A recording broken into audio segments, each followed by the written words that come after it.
وہ لڑکے جنہیں ہمیشہ کامیابی کا ضامن سمجھا جاتا تھا، آج زندگی کی دوڑ میں پوری طرح پیچھے کیوں رہ گئے ہیں؟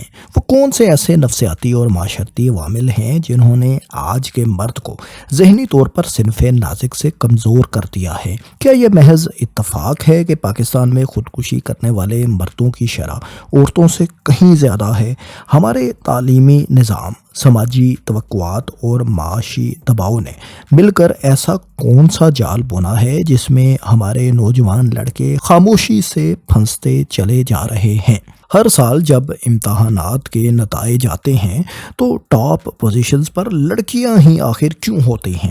آخر ہمارے لڑکے کہاں غائب ہو رہے ہیں؟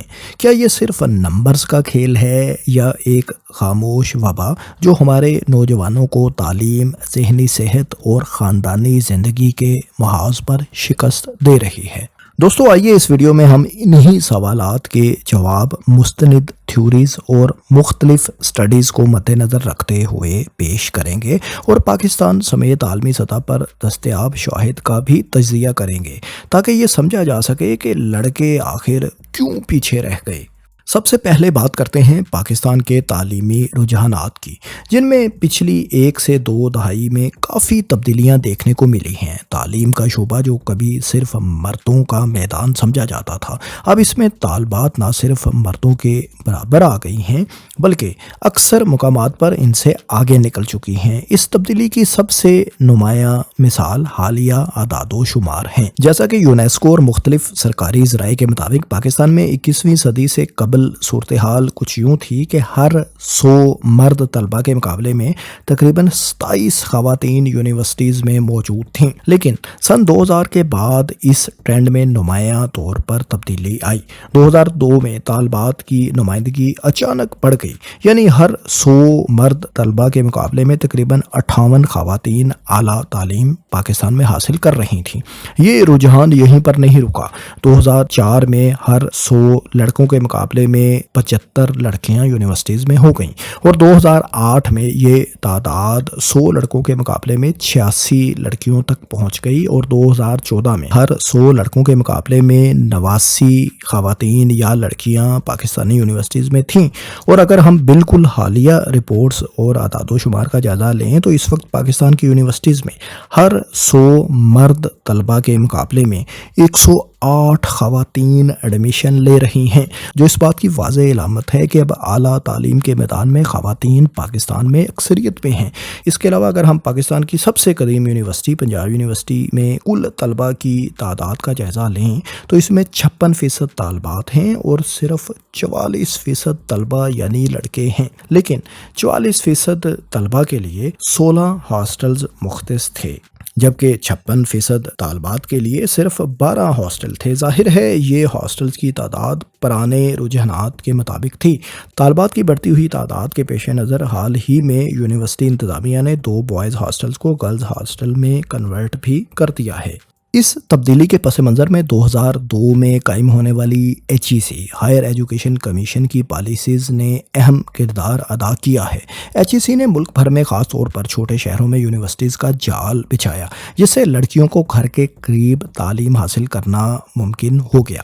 خواتین کے لیے مختص اسکالرشپس نے مالی رکاوٹیں بھی کم کیں اور لڑکیوں کے لیے الگ یونیورسٹیز کے قیام نے ان والدین کو بھی قائل کیا جو کو ایجوکیشن سے ہچکچایا کرتے تھے۔ اس کے علاوہ عام شہریوں کی آمدنی میں کچھ اضافہ بھی گزشتہ دہائی میں ہوا تو لوگوں کے لیے بیٹیوں کی تعلیم پر خرچ کرنا بھی ممکن ہو گیا۔ ایک اور اہم عنصر یہ بھی رہا کہ یونیورسٹی ڈگری کو شادی کے لیے ایک اثاثہ سمجھا جانے لگا۔ اس سوچ نے والدین کو بیٹیوں کی تعلیم کی طرف بھی راغب کیا، جو اسے بہتر رشتے کے لیے ایک ضمانت تصور کرنے لگے تھے۔ مزید یہ کہ تعلیم یافتہ ماؤں نے اپنی بیٹیوں کی تعلیم کو بھی ضروری سمجھا۔ یہ تمام عوامل مل کر اس خاموش انقلاب کا باعث بنے جس نے پاکستان کے مستقبل کا رخ تبدیل کر ڈالا۔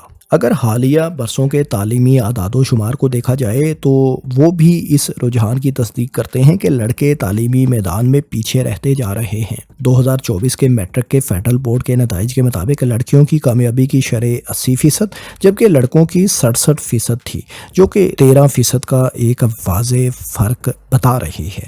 لاہور بورڈ میں بھی اسی نوعیت کی صورتحال نظر آتی ہے۔ SSC میں 87% لڑکیاں اور 78% لڑکے پاس ہوئے۔ انٹرمیڈیٹ میں پہلی 2 پوزیشنز لڑکیوں نے حاصل کی جبکہ صرف تیسری پوزیشن پر ایک لڑکا تھا۔ Board of intermediate education Karachi میں 42% لڑکیاں اور صرف 10% لڑکے پاس ہوئے۔ ملتان اور ٹی جی خان جیسے بورڈز کے نتائج بھی اسی رجحان کی عکاسی کرتے ہیں۔ اور دور کیوں جائیں، لاہور بورڈ کے 2025 کے میٹرک کے نتائج میں بھی پہلی دونوں پوزیشنز لڑکیوں نے ہی حاصل کیں، تیسری پوزیشن لڑکے کے حصے میں آئی۔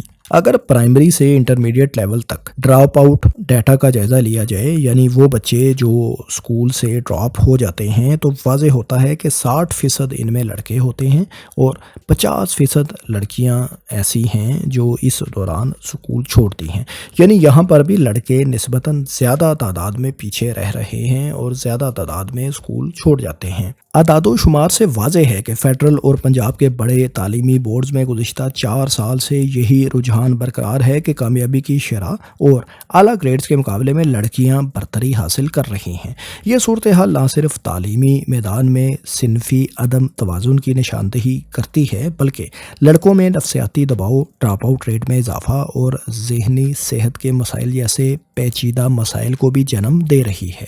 دوستو، ایک اور دوسرے شعبے یعنی روزگار کا جائزہ لیا جائے تو وہاں پر بھی مردوں کو شدید مشکلات کا سامنا ہے۔ روایتی طور پر مرد کی شناخت عموماً اس کی معاشی حیثیت اور خاندان کی کفالت کے تصور سے جڑی رہی ہے، یعنی مرد ہی کمانے والا ہمارے معاشرے میں تصور ہوتا تھا۔ تاہم حالیہ برسوں میں یہ تصور واضح طور پر تبدیل ہوا ہے۔ 2025 کے اعداد و شمار اس امر کی تصدیق کرتے ہیں کہ کس طرح ٹیکنالوجی، آٹومیشن، AI یعنی آرٹیفیشل انٹیلیجنس نے مردوں کے روایتی کردار کو متاثر کیا ہے اور اس سے ان کی معاشی اور نفسیاتی صحت پر نمایاں اثرات مرتب ہوئے ہیں۔ اس وقت پاکستان میں بے روزگاری کی شرح کافی زیادہ ہے اور یہ مسئلہ خصوصاً نوجوان لڑکوں میں زیادہ سنگین ہو چکا ہے۔ ایک اندازے کے مطابق نوجوانوں میں بے روزگاری کی شرح 10% سے تجاوز کر چکی ہے۔ اگر 2 یا 3 دہائیاں پیچھے جائیں یعنی 1995 کے ارد گرد، تو اس وقت پاکستان کی افرادی قوت میں خواتین کی شمولیت محض 14% کے لگ بھگ تھی، جو کہ ایک کم شرح تھی۔ اس وقت افرادی قوت میں مردوں کا غلبہ تھا اور ان کی شرکت افرادی قوت میں 80% سے بھی زیادہ تھی، اور حالیہ رپورٹس کے مطابق خواتین کا حصہ اب پاکستان کی افرادی قوت میں بڑھ کر 22 سے 24% تک ہو چکا ہے۔ اگرچہ یہ شرح اب بھی عالمی اوسط سے کم ہے، لیکن پاکستانی معاشرے میں ایک اہم سماجی اور معاشی تبدیلی کی یہ نشاندہی کرتی ہے۔ لیکن یہاں ایک بات اور بھی اہم ہے، ایسا نہیں کہ یہاں کوئی بہت زیادہ نئی جابز پاکستان میں پیدا ہوئی ہیں اور خواتین کی شرح اس لحاظ سے بڑی ہے، بلکہ بہت سی انڈسٹریز میں خواتین کی شمولیت کی شرح بڑھ گئی ہے۔ یعنی ہم کہہ سکتے ہیں کہ جو جابز پہلے مرد کیا کرتے تھے، اب وہاں عورتوں کی نمائندگی بڑھتی چلی جا رہی ہے اور مردوں کی افرادی قوت کم ہوتی چلی جا رہی ہے۔ یعنی دوسرے لفظوں میں مرد بے روزگار ہو رہے ہیں اور خواتین انہی کی جگہ لے رہی ہیں۔ ازدواجی زندگی معاشرتی ڈھانچے کی بنیاد ہے۔ ماضی میں والد کا کردار صرف مالی کفالت تک محدود تھا، لیکن اب حالات میں نمایاں تبدیلی آ چکی ہے۔ آج خواتین بھی معاشی طور پر خود مختار ہوتی چلی جا رہی ہیں۔ والد کا بحیثیت گھر کے سربراہ کا کردار یعنی محافظ اور جذباتی سہارے کا کردار بھی اب تھوڑا متاثر ہوتا نظر آ رہا ہے اور اس کو خواتین چیلنج بھی کرتی نظر آ رہی ہیں۔ بچپن ہی سے مردوں کو سکھایا جاتا ہے کہ مرد روتے نہیں۔ اس رجحان کے باعث ان سے توقع کی جاتی ہے کہ وہ اپنے جذبات کنٹرول کریں گے، ان کو چھپائیں گے۔ نتیجتاً دکھ، ناکامی یا خوف جیسے احساسات مرد یعنی لڑکوں کے اندر ہی اندر جمع ہوتے رہتے ہیں اور وقت کے ساتھ ساتھ یہ غصے، تنہائی اور ڈپریشن یا بلڈ پریشر وغیرہ جیسی بیماریوں کی صورت اختیار کر لیتے ہیں۔ اگر کوئی مرد بے روزگار ہو جائے یا کاروبار وغیرہ میں ناکامی کا سامنا کرے تو معاشرہ اس کی برطانگی پر سوال اٹھانے لگتا ہے، جس سے اس پر ذہنی دباؤ مزید بڑھتا ہے۔ اعداد و شمار کے مطابق یہ دباؤ صرف جذباتی نہیں بلکہ جانی نقصان کا سبب بھی بن سکتا ہے۔ ورلڈ بینک کی رپورٹ کے مطابق پاکستان میں مردوں کی متوقع عمر عورتوں سے کم ہے۔ مزید یہ کہ 2019-20 کی رپورٹ کے مطابق خودکشی کے 62% واقعات مردوں کے ہی پاکستان میں تھے، جن کی بنیادی وجوہات میں گھریلو مسائل اور بے روزگاری، معاشی مسائل وغیرہ شامل ہیں۔ گھریلو زندگی میں بھی اب مردوں کو مختلف چیلنجز کا سامنا ہے۔ موجودہ مہنگائی کے دور میں ایک فرد کی آمدنی سے گھر کا نظام چلانا خاص طور پر شہری علاقوں میں انتہائی مشکل ہو چکا ہے، جس سے میاں بیوی کے تعلقات بھی متاثر ہوتے ہیں۔ تحقیق یہ بھی بتاتی ہے کہ مرد اکثر جذباتی تشدد کا شکار ہوتے ہیں، جیسا کہ طعنہ زنی، موازنہ یا نظر انداز کیے جانا، لیکن ان کے پاس اپنے جذبات کے اظہار یا کسی قسم کی معاونت یا جذباتی لگاؤ حاصل کرنے کے لیے کوئی پلیٹ فارم تک موجود نہیں۔ دوستو، اب یہاں ایک اور اہم سوال جنم لیتا ہے۔ اگر ہمارے معاشرے میں مرد کا کردار یوں ہی کمزور ہوتا رہا تو اس کے سماجی اثرات کیا ہوں گے؟ اس بات کو سمجھنے کے لیے ہم ترقی یافتہ ممالک کی مثالیں دیکھ سکتے ہیں، جہاں گھروں میں مردوں کے کردار کے کمزور ہونے یا نہ ہونے کی وجہ سے بچوں پر گہرے اثرات مرتب ہوتے دیکھے گئے ہیں۔ یہی مثالیں ہمیں آئینہ دکھا سکتی ہیں کہ اگر ہم نے بھی اس مسئلے پر کنٹرول نہ پایا تو آنے والے وقت میں ہمارا خاندانی اور معاشرتی ڈھانچہ بھی کن نتائج سے دوچار ہو سکتا ہے۔ سب سے عمدہ مثال امریکہ کی ہے، جہاں ہر 4 میں سے ایک بچہ اپنے والد کے بغیر پروان چڑھ رہا ہے اور طلاق کی صورت میں بچے اکثر باپ سے دور ہو جاتے ہیں، جس کا سب سے زیادہ اثر لڑکوں پر پڑتا ہے۔ اس کے علاوہ 2021 کے کچھ اعداد و شمار ہیں جو بچوں کی پرورش میں باپ کے اثرات کو ظاہر کرتے ہیں۔ ان اعداد و شمار کو سن کر آپ دنگ رہ جائیں گے۔ امریکہ جیسے ملک میں تقریباً 80% سنگل پیرنٹ گھرانوں کی سربراہی اکیلی مائیں کرتی ہیں، یعنی ایسے گھر جہاں میاں بیوی اکٹھے نہیں رہتے۔ 23% بچے صرف والدین میں سے کسی ایک کے ساتھ رہتے ہیں اور کوئی دوسرا بالغ گھر میں موجود نہیں ہوتا۔ یہ تعداد دنیا کی اوسط 7% سے 3 گنا زیادہ امریکہ میں ہے۔ چین میں یہ تعداد صرف 3% اور بھارت میں 4% کے لگ بھگ ہے۔ اس کے علاوہ گھر میں باپ کی موجودگی کے باوجود ایک اوسط اسکول جانے والا لڑکا اپنے باپ کے ساتھ 1-on-1 گفتگو میں صرف 30 منٹ فی ہفتہ گزارتا ہے۔ اس طرح 90% بے گھر اور گھروں سے بھاگے ہوئے بچے ان گھرانوں سے ہوتے ہیں جن میں باپ نہیں ہوتا۔ 63% نوجوانوں کی خودکشیاں باپ کے بغیر گھرانے والے بچوں میں ہوتی ہیں۔ 85% بچے جو بے روی کا شکار ہوتے ہیں اور جن کے رویے خراب ہوتے ہیں وہ باپ کے بغیر گھرانوں سے تعلق امریکہ میں رکھتے ہیں۔